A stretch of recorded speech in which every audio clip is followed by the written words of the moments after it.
Okay, I want to also talk about like growing up and like internally because I know for me, like I was saying, so I was raised in Ghana, but also I moved here at 6 years up, and so for me, a lot of my upbringing was done here. A lot of my kind of like kind of teenage upbringing was done here, and for me, that became very difficult because I was having to adapt to a new country, new friends, new like social system, like how everything is done here. I was having to adapt to that while also kind of growing within myself, really like dealing with myself and dealing with difficult things that comes with growing up as a guy, just understanding like responsibility or like understanding your place in the world and what all that means and the chaos that comes with that.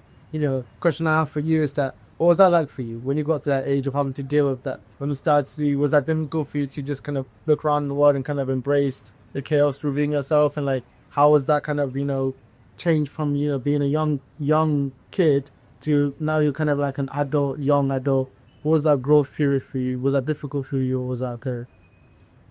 I think my this time experience of life came pretty late. I felt like until I was, I don't know, 19 years old or something, I knew how to navigate the world easily. Not like that everything worked, it's not like everything was a tremendous success, but I was really, really, really, really loyal to myself without even realizing that I am. I didn't need to say, okay, listen to myself. Because I was raised up, I was raised very freely. So let's say I met a bunch of people and I didn't mingle with them or didn't associate with them. So I might feel sad about it. But I didn't feel like, my world shadowed. Like, and okay, either we will be friends, it will be good. Or we will be friends that won't be good because I will not like them or they will, or something like that. Or maybe it's a failure and I'm very sad, but I will go home and I will see something interesting on TV or play the bass. So I felt like I could maneuver. I didn't feel like I felt like maybe there is chaos outside, but there is not chaos inside of it. But when I was like 19 years old, I think it started to change, and then it was like 3 years of misery and like how I don't know nothing about myself or the universe or nothing. And now I'm relearning how to do it.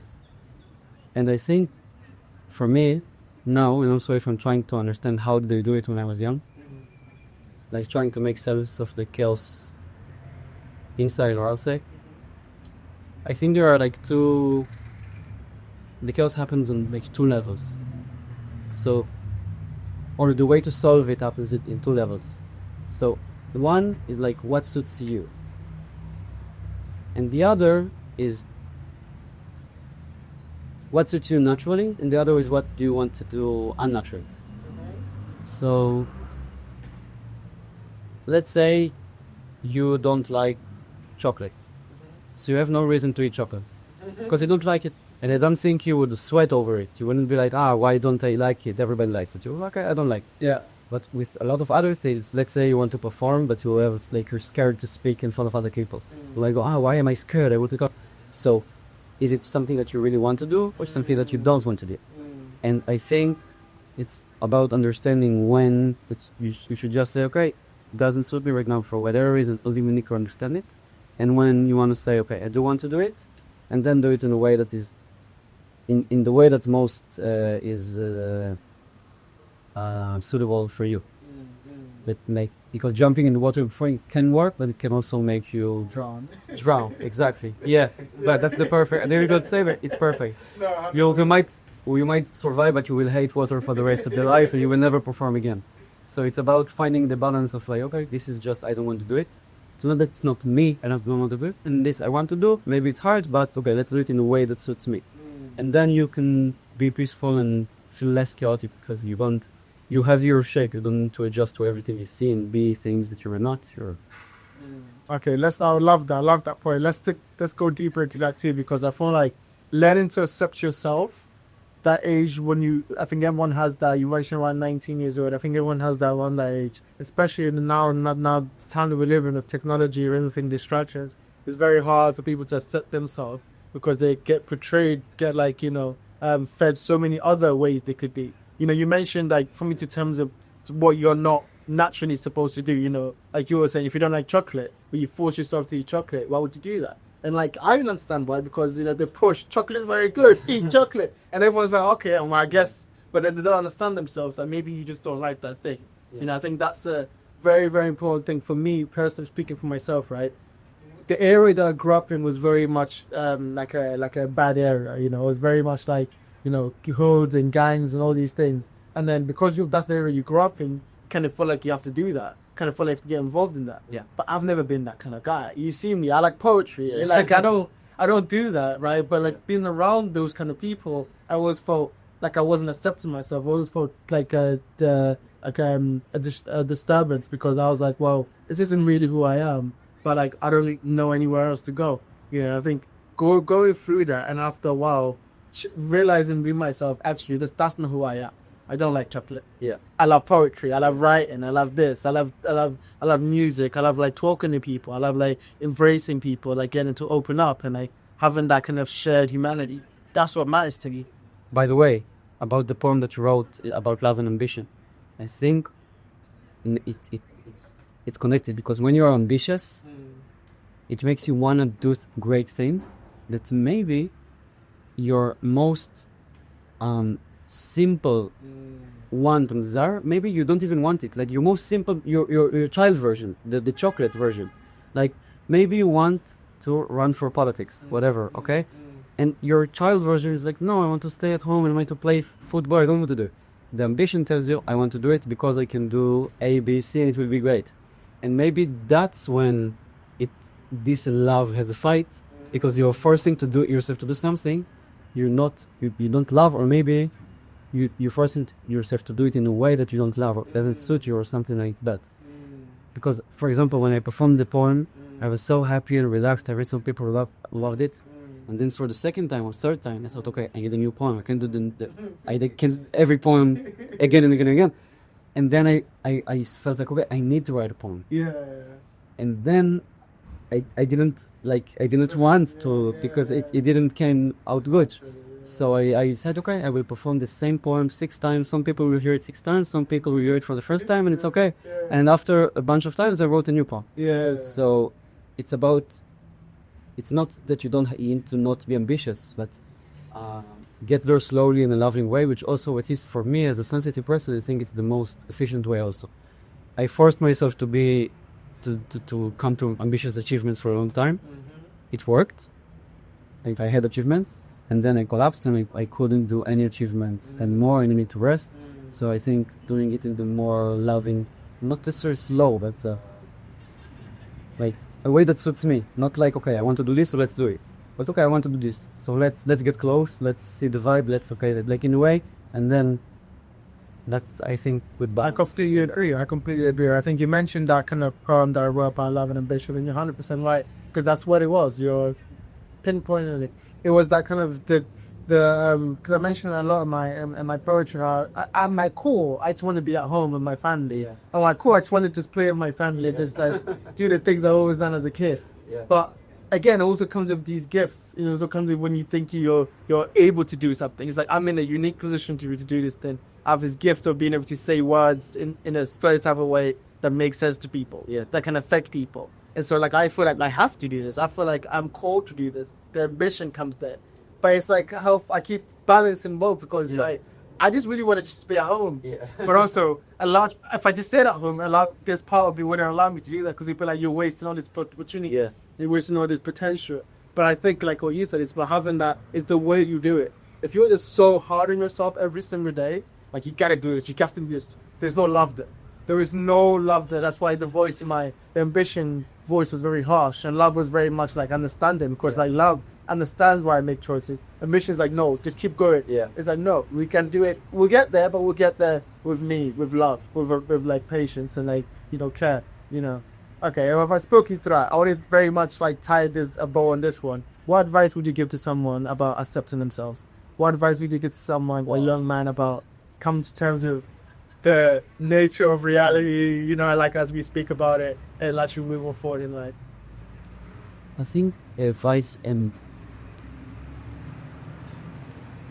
might sound kitschy or like a phrase that you hang on your wall, but I think it's not that it's deeper than that. As actually, for me at least, I think that it works. which is, I will do it in a metaphor. Let's say you want to come back to your house, okay? And you were lost. You woke up, you're somewhere, you don't know where your house is. And you start looking for your house. So the equivalent of that is that someone searching for themselves or searching from who they are and therefore also accept themselves. It will be ridiculous to expect that you will walk and suddenly your house appear. Okay? What will happen first? And it can happen if you are really lucky, it's a big coincidence, but what else would happen?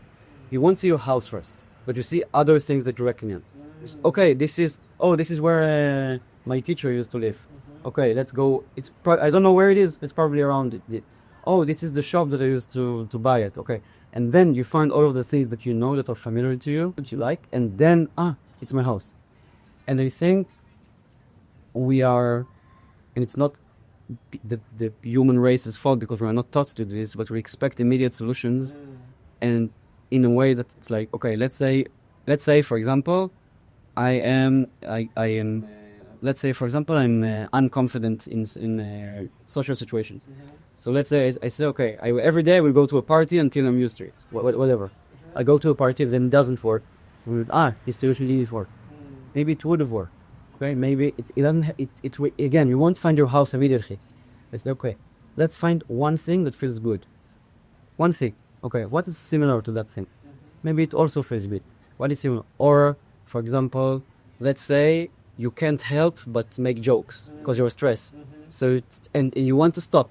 Again, you can't stop immediately because there is a reason you do it. You feel like you're in danger. You have to tell jokes. If you stop immediately, again, it will be too harsh. You will hate it. You will jump in the water and hate the water for the rest of your life. But if you say, okay, this joke I won't say, okay? Or let's say, or you see the things that are close, and then only when you are closer to the goal, you see reality clear, and then you can go and see it. But expecting for me to stay at this place without moving and know exactly how to get to my house is ridiculous. Yeah. I have to find things that are closer, dive in, and find. So I think if you don't accept yourself, if you're not at peace with yourself, or if you don't know who is yourself, okay, what can you lean on? Can you lean on the supermarket that you know? Can you lean on this garden that you know? Okay, what do you know about yourself? Okay, that's good. What is similar to it? Like the whole answer will not come as a whole really.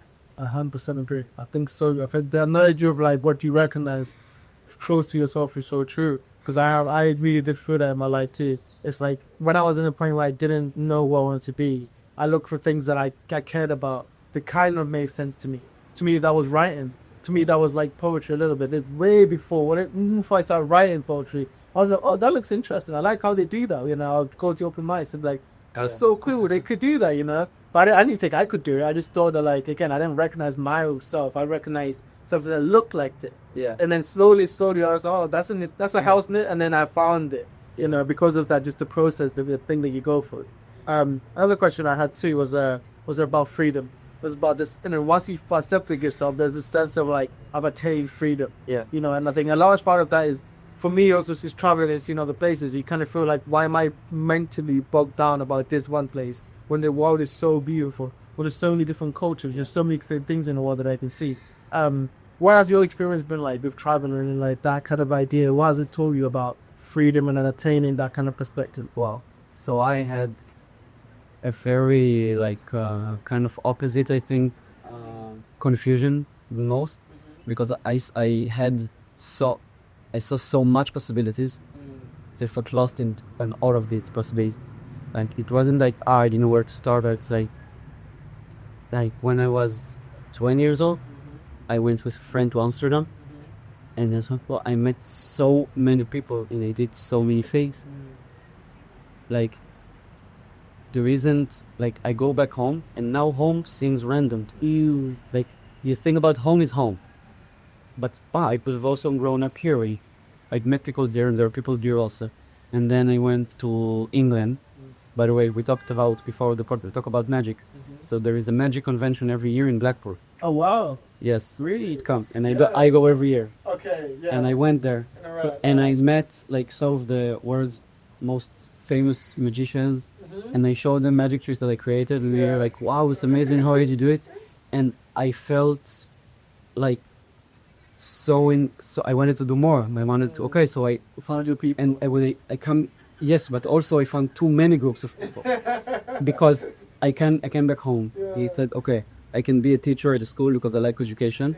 I can also be a writer of movies and screenplays. I can be a musician, and also it's like different lifestyles. You know, musicians or certain family live like a certain lifestyle in general. Yes, of course. Yeah. And poets are different, Yeah. and magic is different. So I can either do this and that, or I can throw myself in Spain and do magic with cars all day. And I felt like there is no identity of me inside all of those options. It's like a billion different mirrors, Yeah. but every mirror reflects a thing that is different. Yeah. And what mirror is actually me? Yeah. And I think that's part of the confusion that I said before that I had of like, what is the word, what is the universe, right? Yeah, 100%. I think there's a good I can't remember if it's like a poem or something by this person. And he talks about like a fig tree, right? It's like the tree's got so many branches, and the person sits there looking. So I could be a teacher, I could be a poet, I could be a mother, I could be, and she just sits there looking at the tree for so long, and then she realizes that she's dead, because she just sat her whole life thinking which No pressure. But like it was just that imagery of like she just sat there thinking, oh my god, I could be all these different things. Yeah. And I don't know which one to be. And I have that also because, you know, obviously I do podcasts, I do football, I do jiu-jitsu, I wasn't sure which one was really me. I was like, well, if I'm a poet, I have to just do poetry. And, you know, I think the world told you being one thing. I think, nah, that's not real. Yeah. That's not, like you said, you did magic. I did magic too. Actually, I want to talk about magic. So talk to you about magic. What does magic mean to you? What is your introduction to magic? What was your fascination in magic? What's your curiosity about magic? Why do you love it?